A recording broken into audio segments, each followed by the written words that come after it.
that. Cheers.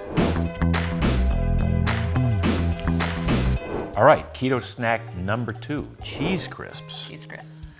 I mean, this looks like ridiculously easy. Couldn't be easier. Okay, let's talk about it. All right, so people miss crackers, which really crackers are basically a vehicle for cheese, right? Yeah. So when you're keto, you might as well just make your crackers out of cheese and just skip the middleman. I love it. It seems like it'd be really hard. You can pay a lot of money to buy these in the store, or you can just make them yourself, super easy.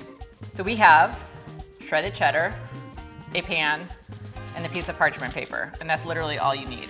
What do we heat the oven to? We're gonna heat the oven to 400 degrees, but it's pretty flexible, but let's start with 400, and we're gonna go ahead and we're gonna make the cheese crisps with about 2 tablespoons of shredded cheddar, but you can make them little tiny ones, you can make big ones. This is gonna give us kind of like a nice crackery size one. Okay. All right, so you grab some, I grab some. All right, I'll follow your lead. Just a kind of a generous pinch. Yeah. We're gonna put it in a pile, and then we're just gonna kind of pat it down. Flatten it out a yep, little bit. We're gonna probably fit 6 on here. They will melt I and didn't spread put a enough little on bit. my No, yours pinch. is too small. Yeah. Kitty size. All right, there you All go. right, so same thing. Kind of just a generous pinch, pile it up, and then just pat it down a little bit. Nice. 2 more. Okay.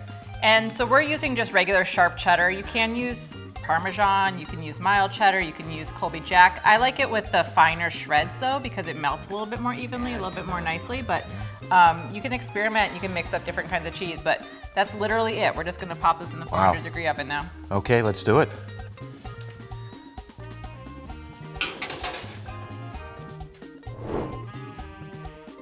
All right, 7 minutes later, you wanna do the honors? Let's do it. Yeah, let's see how these turned out.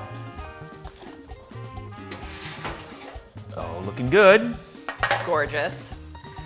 Do we have to let them cool? Well, you should probably let them cool because I'll make them a little bit crispier. If you wanted to pick them up now, they're just gonna be like melty in your hand. I'm just kidding. And probably I know stick to your thumb and burn you. We want them crispy. Yeah, let's let them cool. Okay. So, let's try these. All right. Now you're gonna dip them in the... I was thinking about it. Look at this. Yeah. See, just let them cool for a few minutes. All right. So this is some chimichurri I made earlier. Okay. You could also serve them with some salami. You could put cheese on your cheese. Yeah. That was what you were all about? Not cheese whiz. No, never cheese whiz. Okay, I'm gonna fold mine in half. All right. Just gonna go ahead and dip it. All right. Should we cheers this one too? Yeah, sure. All right. Cheers. Cheers. Oh. It's good, right? Yeah. Really good. Crispy.